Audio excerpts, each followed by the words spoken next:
You've described this as an intelligence failure, but a failure is something that happens accidentally. None of the intelligence that was coming up talking about the storming of the Capitol, killing members of Congress, or killing my police officers was ever discussed at the conference calls that I was on, at least. That doesn't seem to make sense at all. It doesn't make sense. I'm looking at my men and women having their asses handed to them, and my first thought was, fuck it, I will take whatever discipline there is. Once things got out of control, for 71 minutes, Pelosi refused to allow you to bring in the National Guard. Why don't we have answers? It doesn't seem like people really want to get to the bottom of it, and it gets worse from there. I had a conference call with the leaders of all the law enforcement. It was a call I coordinated. Not one person on that call talked about any concerns for the intelligence, the attack on the Capitol that we were seeing that was out there. That's what's scary. This sounds like a setup to me. I'm sorry, it does. New Jersey State Police beat DC National Guard to the Capitol. Wait, cops drove from New Jersey before the National Guard could get from the Armory on Capitol Hill to the Capitol. Why isn't this story everywhere? I have no idea. If you wanted to understand what happened on January 6, 2021 at the U.S. Capitol, one of the first people you'd talk to, maybe the first, would be Stephen Sund. Sund was the chief of Capitol Police that day. He knew more about what happened than virtually anyone else in the United States. And yet congressional investigators weren't interested in talking to him. The media, not interested in talking to him. But we were. So earlier this year, we did a long sit-down interview with Stephen Sund about January 6th. That interview was set to air on April 24th of this year, and it never did. We don't own that tape, so we can't show it to you. So instead, we invited Stephen Sund back to explain what he saw and experienced that day. What he has to say is shocking. We recommend you watch. Mr. Sund, thank you very much for coming back. Thank you for having me back. So I want to start with the days before January 6th, 2021. It was commonly known there was going to be a demonstration, or believed there was going to be a demonstration in front of the Capitol that day. You were the chief of Capitol Police. You're in charge of security at the Capitol. So it would seem logical that you would have the most intelligence, the most up-to-date, most accurate intelligence about what was likely to happen that day, because you're consulting with all kinds of other agencies, intel agencies, law enforcement agencies, lots of federal agencies. But it doesn't sound like you did have the most information about what was going to happen. You're absolutely correct. I mean, what we've learned that it was out there at the time versus what we had coming into it, night and day. And when you talk about the intelligence agency, I have my own intelligence agency up at Capitol Police, IICD, Interagency Intelligence Coordination Division. Yes. That coordinates with the other intelligence agencies.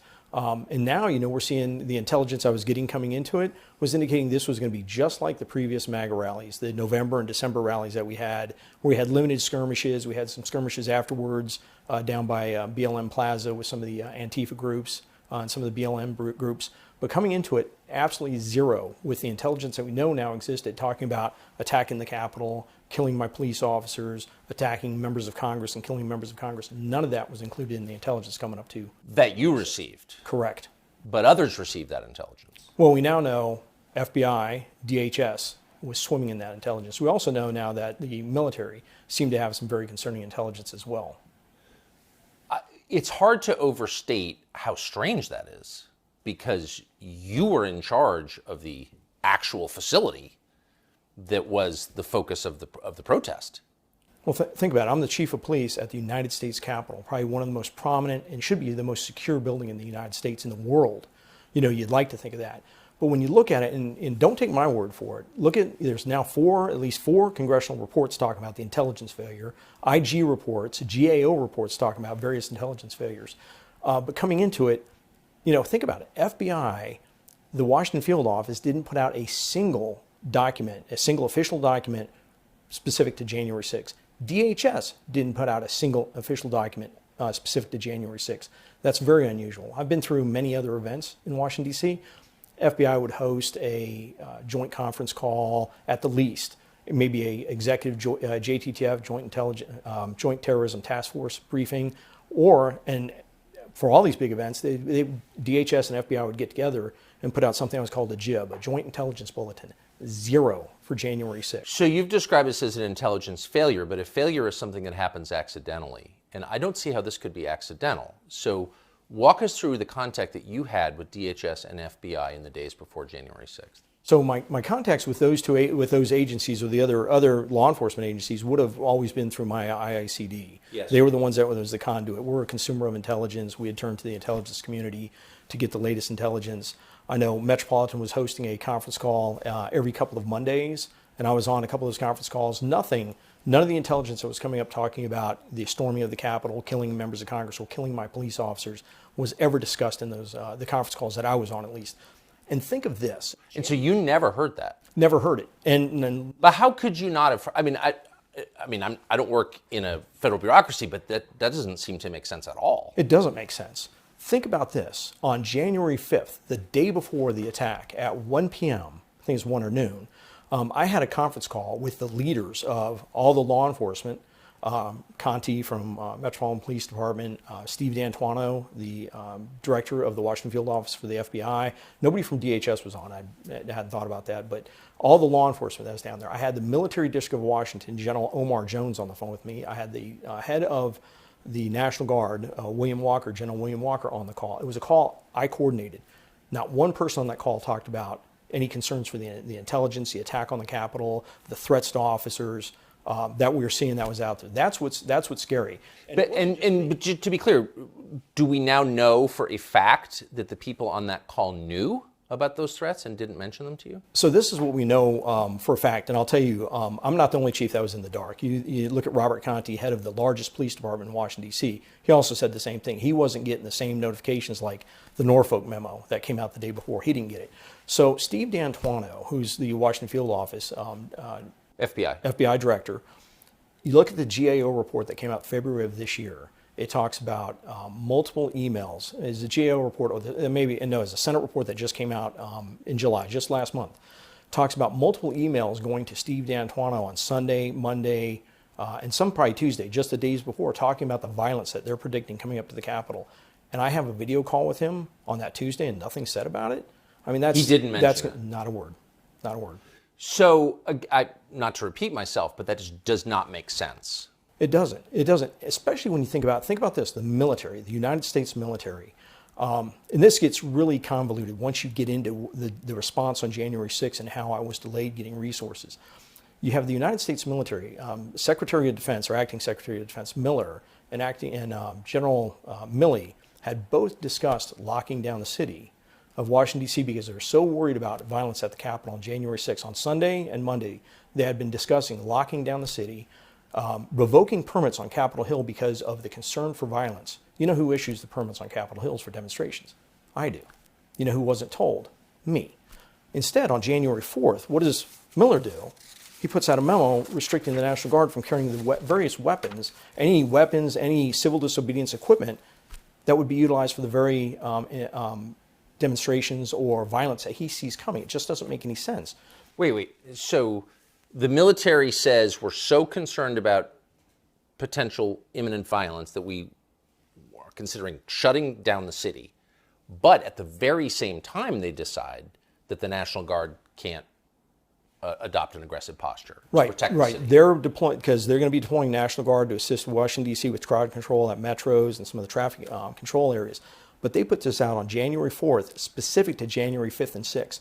And this direction affected the National Guard in Virginia and Maryland. When I was calling, begging for assistance on January 6th, they weren't allowed to respond at first. You look at Governor Hogan. He did a press conference saying he was begging to respond, and he was being denied by the Pentagon, all because of the memo.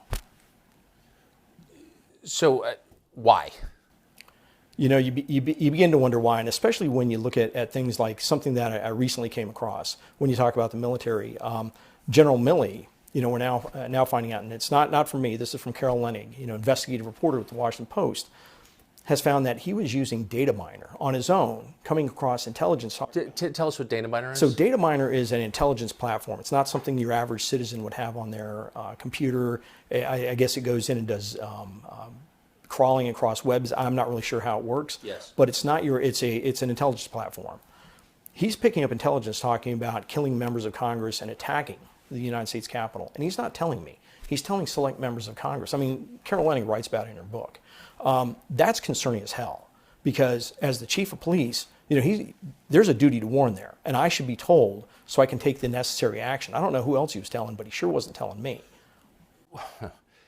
Again, what could possibly be the explanation for that? I'm not really sure. People. But you've done this for over 30 years. You're very familiar. You've been in law enforcement in D.C. specifically for over 30 years. So you know how the city runs. You know how the federal agencies respond to protests. This is not the first violent protest. Not at all. There have been many. I've done many national special security events, and this was handled differently. No, the intelligence, no jib, no coordination, no discussion in advance. It's almost like they wanted it to be watered down, the intelligence to be watered down for some reason. I talked about a little bit in the book that maybe they were concerned for the Trump invoking the Insurrection Act, and they're worried about that. But I've had people, there's other, thoughts out there. But luckily we still have people investigating this because I still think there's puzzle pieces missing. Someone's going to find out what's really behind all this because it wasn't right the way the intelligence was handled and the way out we're set up on the Hill. Big picture, just to restate, you've seen many things like this, and as you just said, this was very different. This was handled very differently. By whom? By the intelligence. I'd say one, by the intelligence agency, two, by the military. So the reason why I say the military, think of this.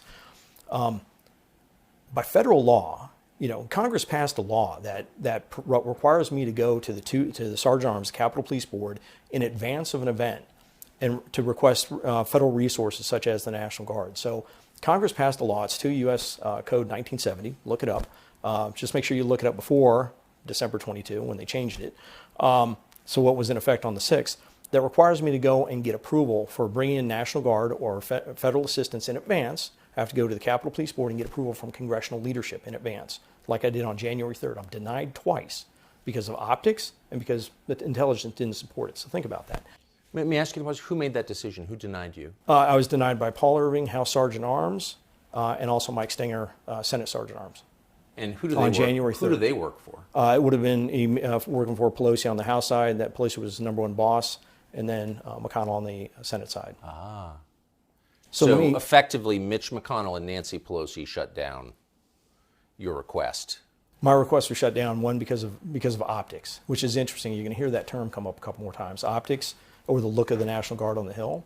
But yeah, in the Capitol Police Board, I mean, it's unbelievable that I'm the only chief of police in the United States that has a law preventing me, not just regulations, rules that say I got to go and get approval to bring in the National Guard, a law.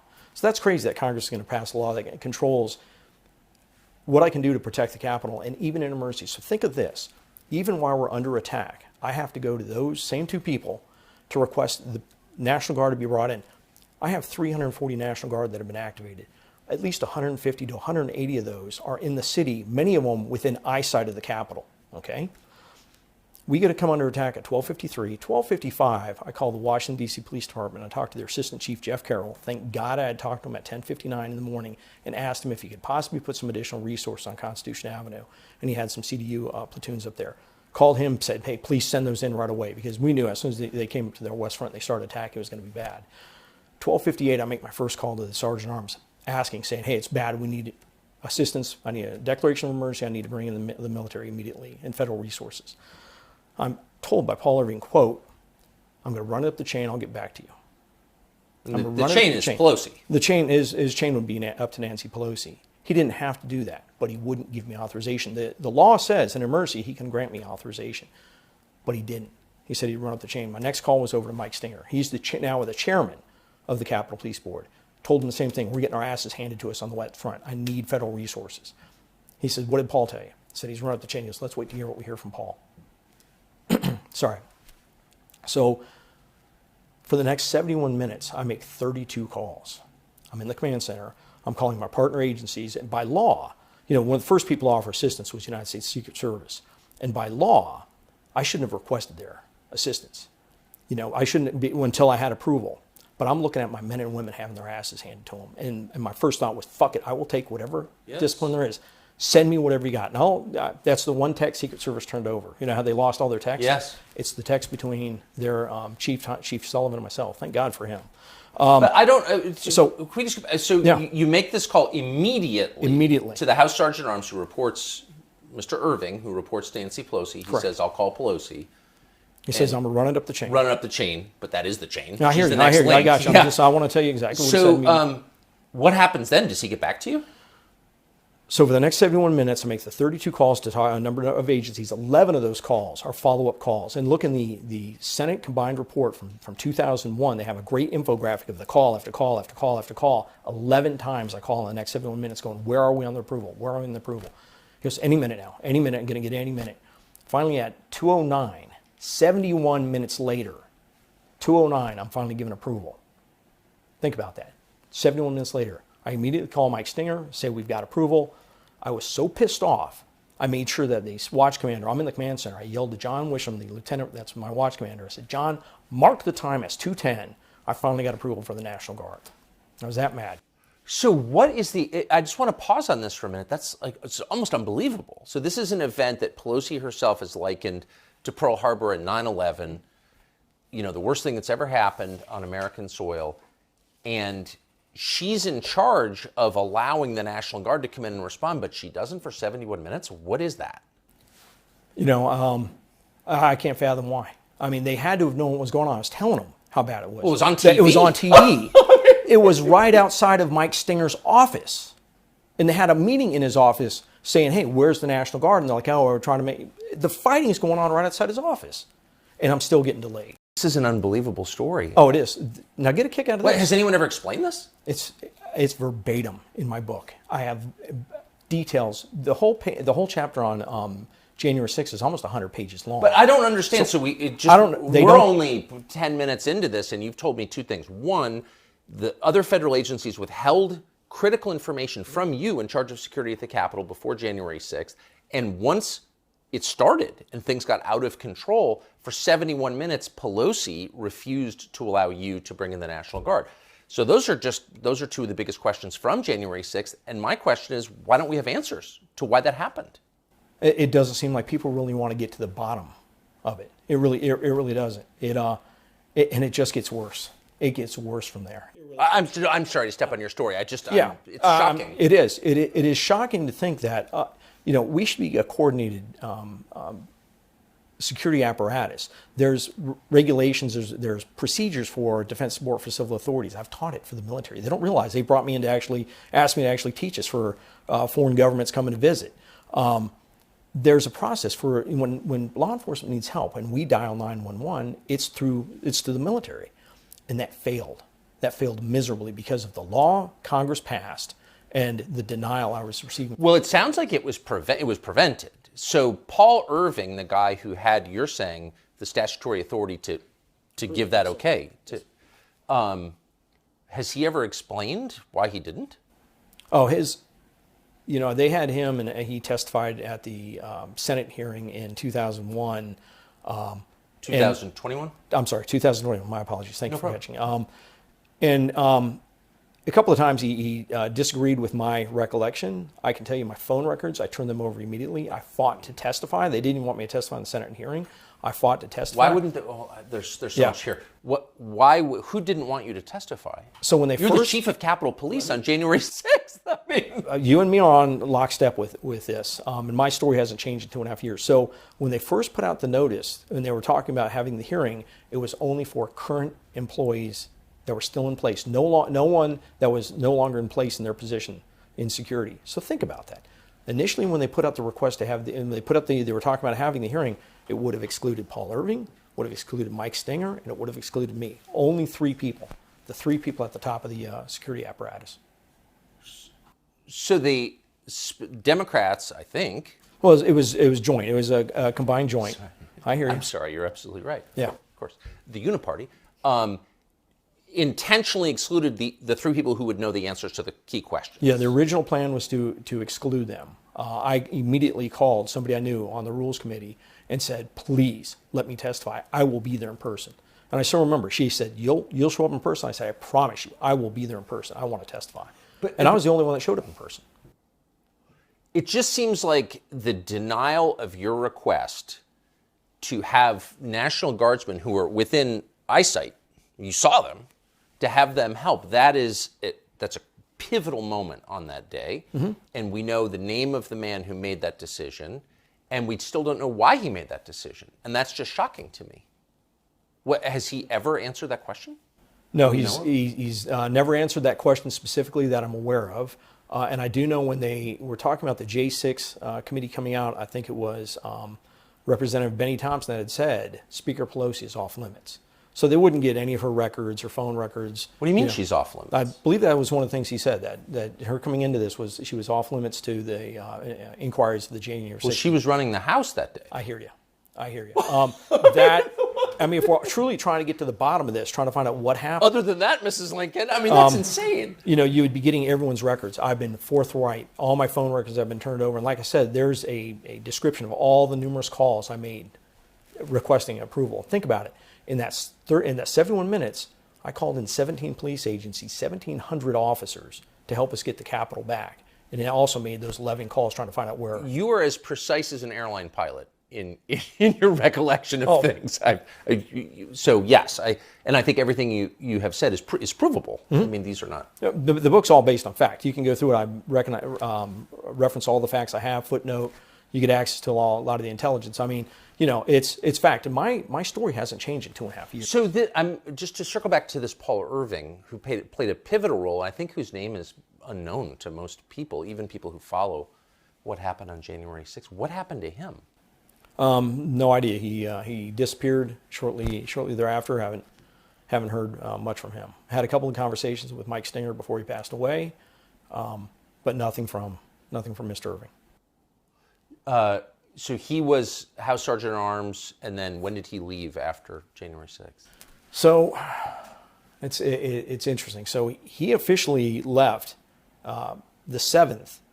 But his signature's on a document making my assistant chief of intelligence the chief of police on the 8th. It's kind of weird the way it worked. But so I guess he was out the 7th or the 8th. Was he close to Pelosi? Oh, yes. Was he? Oh, yeah. He was a very loyal. It's interesting. He was able to go between Republican and Democrat pretty well. He knew how to Not a play huge the political game on some level. But he was extremely loyal to Nancy Pelosi. And it's unclear what happened to him after he left. No idea. The Capitol. Yeah. Has he done, to your knowledge, we haven't found any, but interviews about not that I'm aware of. No. Was he called to testify before the January 6th committee? Do you know? I believe he was. I believe there may be. I'm just drawing a blank right now. Written testimony of his. I know he was one of the two that showed up in 2021 for the Senate hearing. He was on video. So was Mike Stinger. And they were asking him about, you know, his recollection of when I called him, and he was like, I don't recall that. Now I had my first timing wrong when I went and asked for the initial National Guard. I originally thought it was January 4th, which was Monday. It was January 3rd when he denied me the first time. Even though he apparently, or certainly federal agencies, had intel suggesting this was going to be a bigger than normal protest and could be violent. Absolutely. Now, you know, when you look back and you see some of the intel that was out there, and I reference a lot of it in the book, there's intel talking about going up and killing the palace guards. Those are my officers. There's intel talking about, you know, using chemicals at some of the entry points. There's intel indicating that they've done surveillance on some of the entry points at the Capitol. None of that's been included. They talk about burning down the Supreme Court. They talk about different attacks on different members of Congress. And they talk about storming the building. Not a single word of that is included in any of the intelligence assessments. And a matter of fact, my intelligence unit is putting out documents on the 4th, 5th, and 6th indicating a low probability of civil disobedience. What? Yeah. So, I mean, if you were, and I'm not, but if you were conspiracy minded, you might think that certain agencies concluded there was likely to be chaos at the Capitol, and that served their political purposes, and so they let it happen, and they prevented you from stopping it. You know, when you tie that into a number of other things that happen, and if you haven't been, I'd love to take you through some of the military stuff really quick. And I hope you will at length. And can I just ask, I think most people don't understand that the U.S. military would have a role in a domestic political protest. Why would the U.S. military, which we pay to fight wars abroad, be involved in a protest in the United States? So the way it would work is, like I said, through a program. A lot of times the military will come out, they'll do support for civil authorities, whether it's COVID response. They did it during the avian flu, but they'll also do it during civil disobedience. We've used them I've activated and sworn in hundreds, if not thousands, of National Guard troops for IMF World Bank, for inauguration. So we'll have them to help line the parade route. just to help us fortify the perimeter. Sometimes they'll have what their QRF, quick response force, in reserve in case we need additional civil disturbance support. So that's how they'll kind of support law enforcement. So 340 were activated for traffic control and management of crowds around like metro stations, so they weren't backed up and stuff like that. Not for specific civil disobedience. So we knew we had National Guard in there. And the Defense Support for Civil Authorities program is, if we become overwhelmed, our backstop for law enforcement, and I used up all my resources, and I was overwhelmed, would have been the military, specifically the National Guard. So 209, I get approval to bring in the National Guard. Probably 210, 211. My first call, well, I've already called General Walker. Called General Walker at 1:51. I was like, I can't wait any freaking longer. I call him, I said, send me the National Guard as quick as you can. I'm going to get approval any minute, because he asked, do you have approval from the Capitol Police Board? And I said, I'll have approval any minute. Please just get them coming this way. So they're within eyesight. Shortly after 209, I talk to them. 2:34, I get a notification to get on the call with the United States Pentagon. I have to sell my request for the National Guard. I'm on the call with a Lieutenant General Piat, trying to make sure I have his name pronounced right, and a General Flynn is on the call. And it's mainly Piat that I'm speaking with. I get on the call, Mayor Bowser's on the call, Chief Conti's on the call, and I said, I need the National Guard immediately. This is an urgent situation. I still remember saying urgent twice. This is urgent. And they got to be looking at the same TVs I'm looking at. I need the National Guard immediately. You know what his response is? Don't like the optics of the National Guard on Capitol Hill. He goes, I would rather have your officers in the fight and we can backfill your officers somewhere else. I said, I don't have that option. All my officers are in the fight. He goes, I'm telling you, I don't like the option of the National Guard. I don't like the optics of the National Guard on the Hill. I said, sir, we're having our asses handed to us. This is life or death. I need assistance immediately. And I still remember, he said, my recommendation is not to support the request. And I still remember Robert Conti going, whoa, hold on. You're denying the chief of the Capitol Police? And he comes back and says, not that we're denying him. I just don't like the optics of the National Guard on Capitol Hill. And he goes, and he goes back to that again, I'd rather backfill your people. I said, sir, I don't have that option. This sounds like a setup to me. I'm sorry, it does. It gets better. So I beg, and he goes, well, I'm going to walk down the hall and, we'll talk to the Secretary of Defense or whoever he's going to talk to. Right then I get notification. So I'm still on the call. We have the shooting of Ashley Babbitt. And I said, we have shots fired. I still remember yelling over the phone. We have shots fired on the U.S. Capitol. Is that urgent enough for you now? Hang up the phone, because now I got to start making my notifications. I got to call the Sergeant Arms saying, hey, we got what looks like maybe a confirmed shooting. Do you know when the National Guard finally arrived? 6 p.m. 6 p.m. they're sworn in on post. Do you know those National Guard, the 150 to 180 that are within eyesight of the Capitol? You know what they do with them? They put them in vehicles, drive them around the Capitol back to the D.C. Armory. You know where the D.C. Armory is. Oh, it's far away, yeah. Washington, Yes. White House is on one side, United States Capitol, D.C. Armory almost equidistant on the other RFK side. Stadium. Yeah, over by RFK Stadium. They drive them back then, and they send me in the evening troops. Not really. Can you frickin' believe it? No, that's real. That's real. And you know what else they do? While I'm begging for assistance, the Pentagon sending resources to generals' houses to protect their homes, but not me. So you begin to think, it seems a little conspiratorial. I can see where I'm not a conspiracy theorist, but I can see where people begin to go down that rabbit hole real quick. That rabbit hole? I mean, I don't know what the other conclusion is. Because, look, under pressure, people make mistakes and make bad decisions. But you're describing a systematic denial of intelligence and then of support, defense, through a whole bunch of different agencies, a whole bunch of different people, all reaching the same baffling conclusion that we're not going to protect the Capitol. Right. Multiple agencies with people with extensive experience, and you're getting this type of response. And when you look at the level of intelligence, it's baffling that nobody put anything out ahead of time. Maybe it's not baffling. I mean, remember, this was the end of the Trump administration. A month, almost 2 months into a contested election. This is a politically charged moment with ramifications that we're now living through. But there's a lot at stake here. This is not just your average protest, correct? Correct. There is. Did you feel that? Did you feel a political vibe coming off these decisions at the time, or were you just so in your law Oh enforcement? no, I was looking at the cameras that were surrounding me with my officers, the men and women of the Capitol Police and the other law enforcement agencies, in a fight for their life. All I wanted to do was get them resources. I hadn't even sat back and at that point started thinking about the political aspects of it. I should say, just because this is our second conversation, and I feel like I know you at this point. You're not political. I mean, you were a beat cop who rose and became a chief of police, a very prominent one. And so, but you never, you weren't like working in politics on the side like a lot of these people. No, and you'll find if you look through it, and I talk about it in the book, I try and be as apolitical as possible. I can tell. Because I think that is extremely important in the application of law. I'm a rule of law type of guy, but especially being in Washington, D.C. and Special Ops, we did demonstrations all the time, First Amendment activity. You have to be apolitical. You got to go in. It doesn't matter. You have a right to First Amendment freedom of speech. It doesn't matter if I agree with you or not, but I have to take an apolitical approach to provide you security. And I believe it's important. You don't need to know what the political leanings of a cop are that's stopping you on a traffic stop. You shouldn't. You should never know that. So I'll always be apolitical when it comes into law enforcement because that's how it has to be. Amen. So by the time the National Guard actually show up at 6 p.m., they're not needed, correct? The fight's over. So the whole time they were concerned about the optics of the National Guard showing up.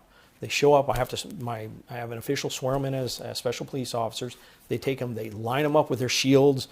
All the protesters are off. They line them up with their shields, and they take a couple of pictures for military magazines and stuff like that of them lined up with the Capitol in the background. The very optics they said they were so concerned about. They took pictures for military magazines? Think about it. You can look it up. You can look up on some of the, go online, look like up. We're the heroes of January 6th? Yeah, hey, we're the heroes of January, yeah. So, and I appreciate I come from a military family. I appreciate the men and women in military. And I will tell you, when they finally showed up, New Jersey State Police beat them to the Capitol before the D.C. National Guard arrived at the Capitol. I had D.C. National Guards, men and women, that were infuriated. They were so pissed off that they weren't allowed to respond. They were extremely upset. Wait, cops drove from New Jersey Yes, before the National Guard could Yes, get from the Armory on Capitol Hill to the Capitol? I'd put out a request, a mutual aid request that went all up and down the National Capital Region, went up to... Why isn't this story everywhere? I have no idea. General Walker even said, he called me up, he said, Steve, I felt so bad. I pulled up on the scene. He's the head of the D.C. National Guard. He said, I pulled up on the scene and the New Jersey State Police beat us to the Capitol. He said he wasn't allowed to go. He repeatedly wanted to go and the Pentagon wasn't allowing. And yet the Pentagon celebrated the guardsmen who showed up at 6 p.m. when everything was done as heroes. Meanwhile, they send other guardsmen to protect the homes of generals. Yeah, they send other resources. I don't know if they're Guard or Pentagon Force Protection or what, but the kicker is this. The Department of Defense, and they interviewed me. I would have been interviewed by anybody because I'm telling the truth. They interviewed me. I provided them all my phone records. They were part of all the records. They put out a report saying the actions of the United States military was appropriate considering the circumstances. Was appropriate? It's online. Yeah, go look up the details. No one apologized. No one apologized. They said no one was fired. Their actions were appropriate. They had an emergency response authority under DISCA to respond immediately, and they didn't. Do you think that the Pentagon was gathering intelligence before and during January 6th? Well, when you look at the fact that, Milley and Miller, specifically Milley was talking about locking down the city, he had to have some pretty damn concerning intelligence. That's a pretty big stretch for the government, for the military to talk about locking down the capital city and revoking First Amendment permit. In a democracy, that would be a big stretch. I mean, that's a big stretch. It's close to a coup, actually, Yeah, at that point. and then when you hear, about some of the stuff he was getting online and he was only talking to members of Congress, it raised a lot of concerns. Does the Pentagon, does Defense Intelligence Agency have undercover intel operatives that you're aware of? I have no idea, and I think it is important since you bring up the intelligence. It's important for people to realize, again, as the United States Capitol Police, we're not part of the intelligence community, the technical IC.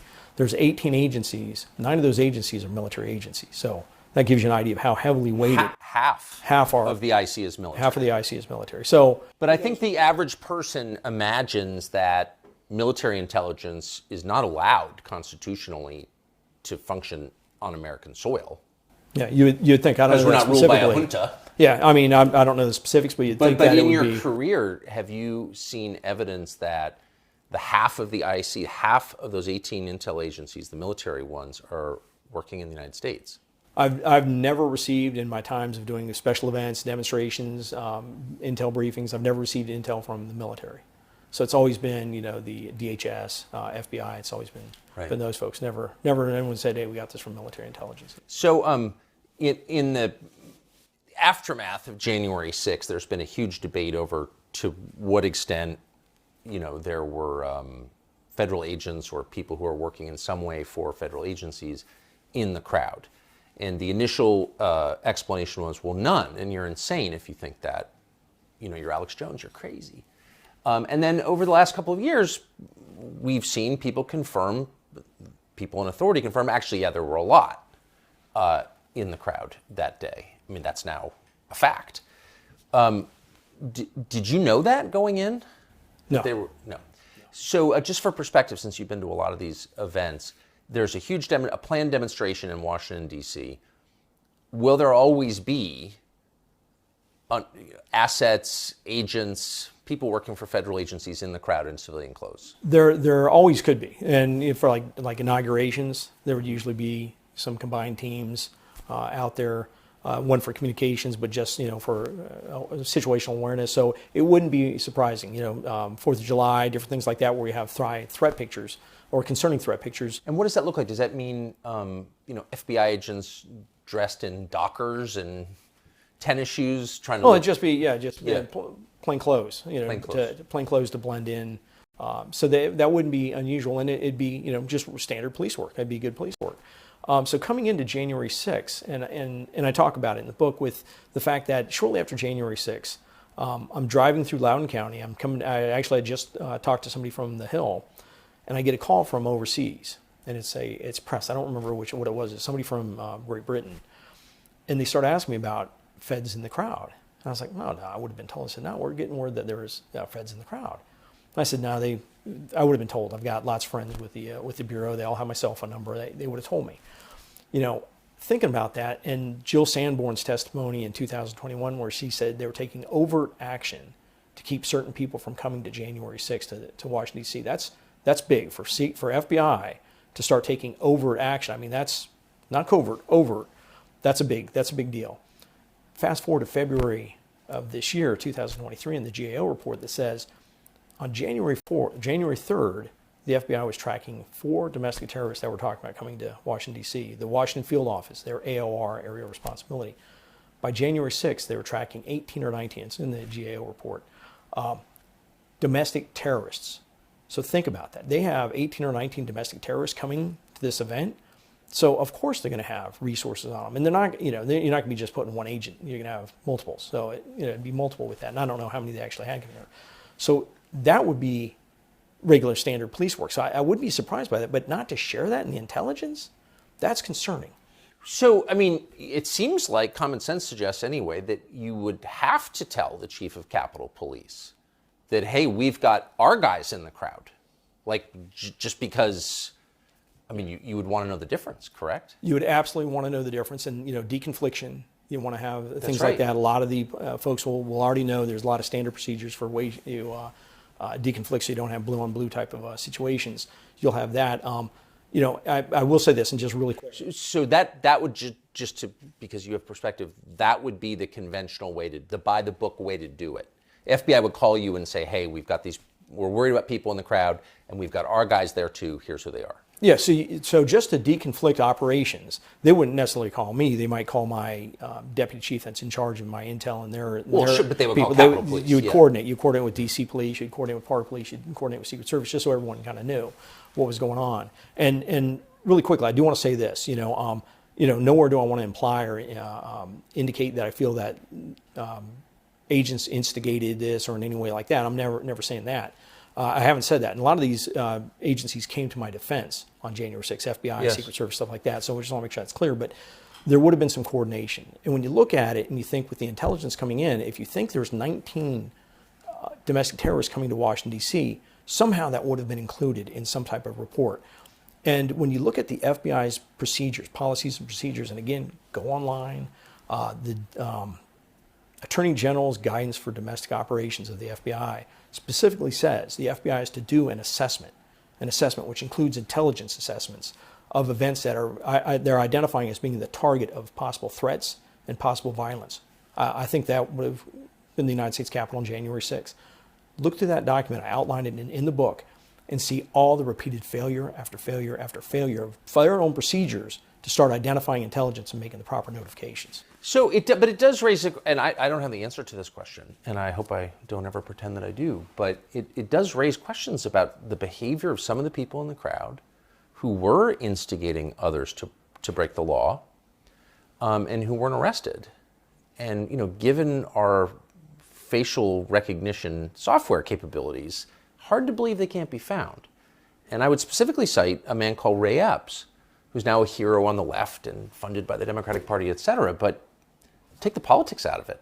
What is that? Here you have a guy on camera repeatedly saying, we're going to the Capitol. We need to go into the Capitol. Into the Capitol. And he's not in jail when people who didn't go into the Capitol are in jail? What do you make of that? Again, that's something I actually addressed in the book. It's funny, there's a lot in here. So my concern with that, and I look at it from a chief of police point of view, is you have somebody that's down, and I believe he's right near the old executive office building on the 5th, the day before January 6th, talking to a group of people, talking about, we have to get into the building, we have to get in the building. And then the next day to see him at what's called the Pennsylvania Avenue Gate. It's one of the two fence lines I had down at the West Front. And he's there, and he clearly sees the banner, the metal crowd control barriers that are up with the signs saying restricted, so he knows that's a restricted area. And he's up there, and you see him lean in, and he whispers in somebody's ear, and he covers his mouth in such a way so you can't read his lips or anything. Whispers in somebody's ear, and that person moments later is attacking my officers. That's suspicious as hell to me. It raised a lot of concerns. What is that? And what's interesting is I believe... and that's verified. The person into whose ear he whispered... Yeah, I think if you watch the video, you see that, and that person immediately go and start pulling on the gate and start fighting with the officers. And what's interesting is when... I believe he went on 60 Minutes. And on 60 Minutes, what he said was he went up to the officer and he told that officer, these officers are on our side. Don't hurt these officers. I believe that was pretty much not verbatim. But don't hurt these officers. They're on our side. Don't hurt these officers. Well, if that's the case, why would you cover your mouth and not yell it to everybody? Because it didn't seem like that protester was the only one that was possibly going to be hurting the officers. You had a whole bunch of people next to him. Why wouldn't he tell it to the whole group? I don't know. I know that Epps is being encouraged by partisan Democrats to sue people who raise these questions, but they're fair questions, and I'm going to raise them anyway. How, given that tape, could the January 6th committee defend Ray Epps, which they did? Doesn't make any sense to me. Yeah, I'm having trouble answering that one. I don't know. Interesting. How many how many federal agents, officers, assets, people connected with federal agencies do you think were in the crowd? Do we have any idea? I really have no idea. More or fewer than normal, would you say? Well, if you have, again, going back to what I'm reading now in the GAO report with 19 domestic terrorists possibly coming in, I've never seen anything like that in Washington, D.C., so you may have a larger than usual presence. Amazing. Who's Yogananda Pittman? Yogananda Pittman was my assistant chief for intelligence and security. Okay. So did she have the intelligence that you didn't have? I don't know. What do you mean you don't know? I don't know. You don't know what you don't know. I don't know. Good point. I don't know what she had and what she didn't have, but I do know that when you look at it, and we immediately knew. I mean, anybody immediately knew. One of the first things you start thinking about is this an intelligence failure? So think about it. We go through January 6th. I was begging for the National Guard, refused before, refused during it. We get the Capitol under control. I get them to where they can go back into session, 7:30. They elect to go in at 8, and then the House goes in at 9. But nonetheless, so think about this. The very next day, less than 24 hours after we got control of the Capitol, Nancy Pelosi goes on national TV, blames the leadership at the top of Capitol Police, calls for my resignation on national TV, and then lies about me. Okay? The very next day, puts Yogananda Pittman as acting chief. But Yogananda Pittman, you just described her as the head of intelligence for Correct. Capitol Police. Correct. So if there was an intelligence failure, which again doesn't seem like a failure, it seems very intentional to me, but if there was such a failure, she'd be responsible, correct? Or she'd be in the chain of responsibility anyway. Well, I mean, she was the head of intelligence. So if there's an intelligence failure, my thing is, do a proper analysis. Why do a knee-jerk reaction? I mean, putting her in charge. I mean, she ended up getting a vote of no confidence, so she didn't get the position from the police officers because many were upset with what happened. Where did she wind up? Where is she now? Yeah. She's chief of police for the University of California, Berkeley. Interesting. So right across from Nancy Pelosi's district. That is correct, in the sir. Bay Area. That is correct. So you just kind of take the Bay Bridge over there, and that's where she is now. What does that position pay? Do you know?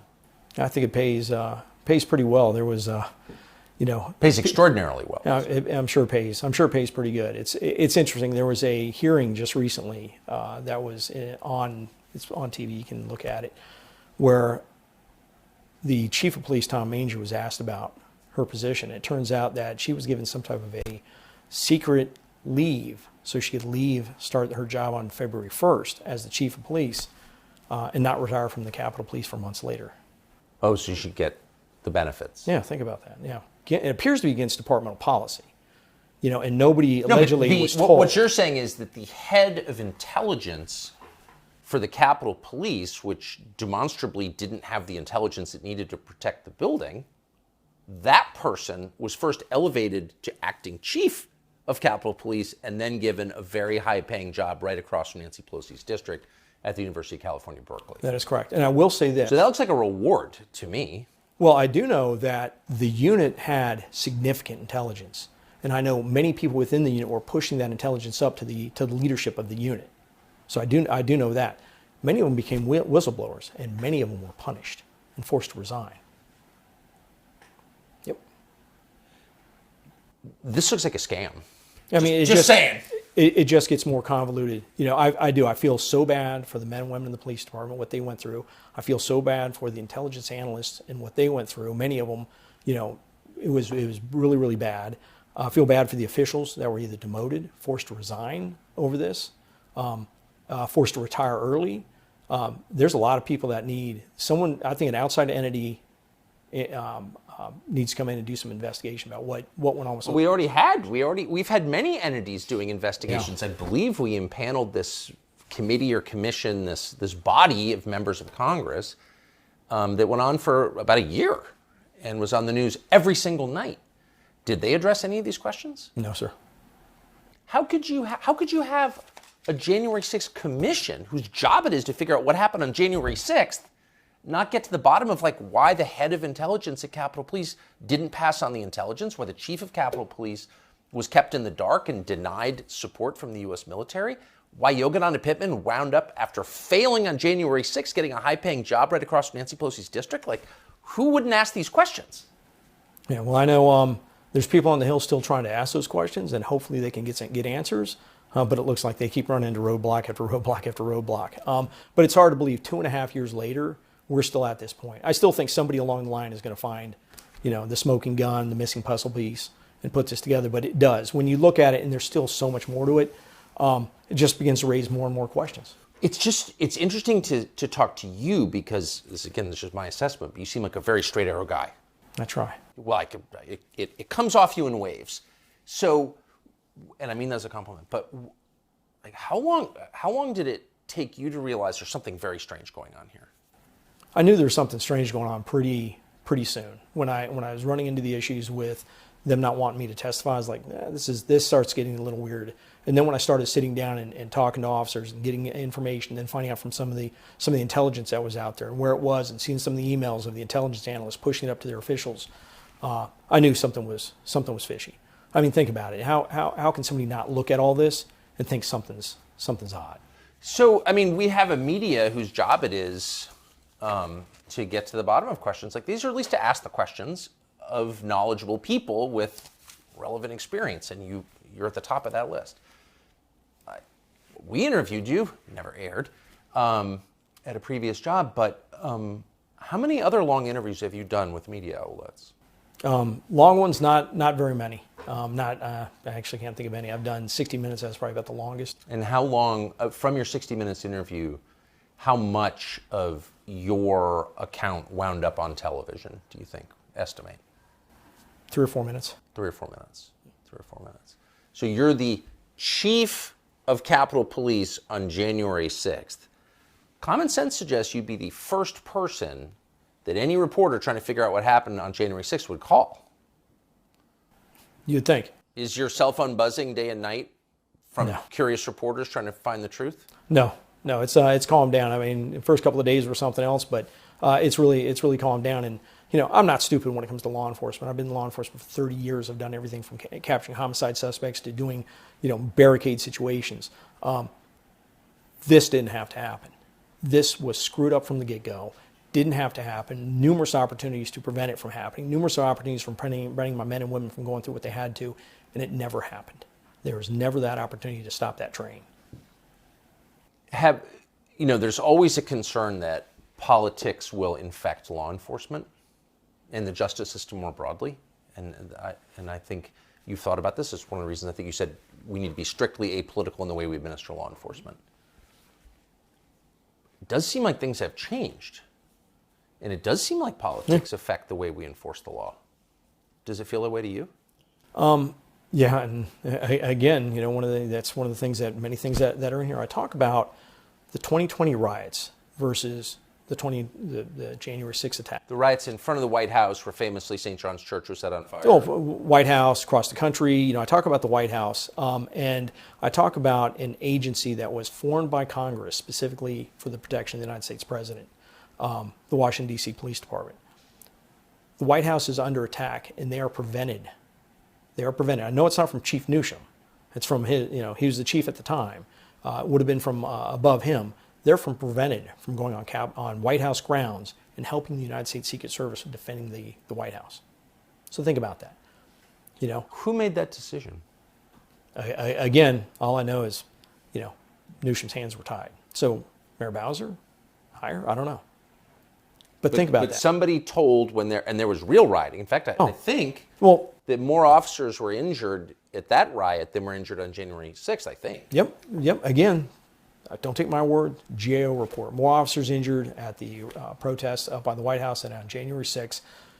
And I'm told by Park Police, all charges were dropped, according to the fighting at Lafayette Park and at the White House. There were Secret Service agents bloodied and battered over there. There was a number of federal agencies that were hurt.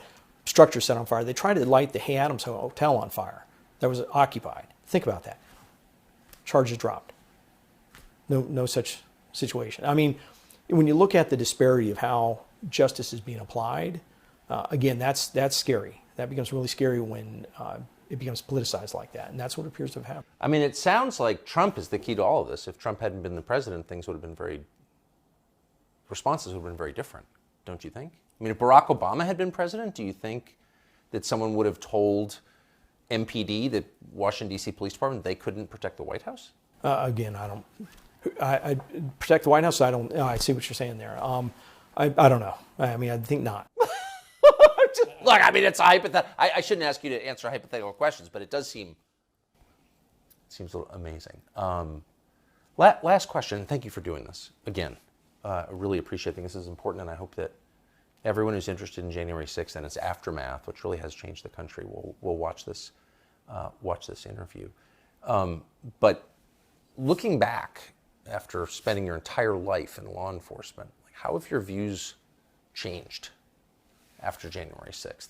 Yeah, that's a big question. I mean, my views of law enforcement, I still think law enforcement is a very honorable profession. I really, really do. I think it's being screwed up in a lot of cities. I feel bad for a lot of people that are going into it. We need good cops. But right now their hands are being tied. When you look at what law enforcement's going on, I mean, I was just talking with somebody who, one of their officers in Washington, D.C. arrested somebody who went to a scene of a robbery, recovered a weapon, recovered somebody else's wallet in possession with the suspect, made the arrest, papered a gun, went in the person's pocket and during the search, found a loaded handgun, went down to papers, no paper. No paper, armed robbery. Means all charges were dropped. That's bad. That's bad when we're seeing the type of crime that we're seeing in some of these cities and they're not prosecuting some of these cases. I feel sorry for the officers. It's very dangerous for them. I still love the profession, still love the officers with the Capitol Police, Washington D.C. Police. Still talk to them regularly. They're going through a lot, and I just don't think they're getting the backing they need. No, they're not, and the effects on the rest of us are And we're seeing it.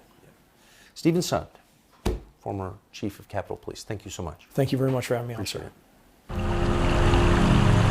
You often hear people say the news is full of lies.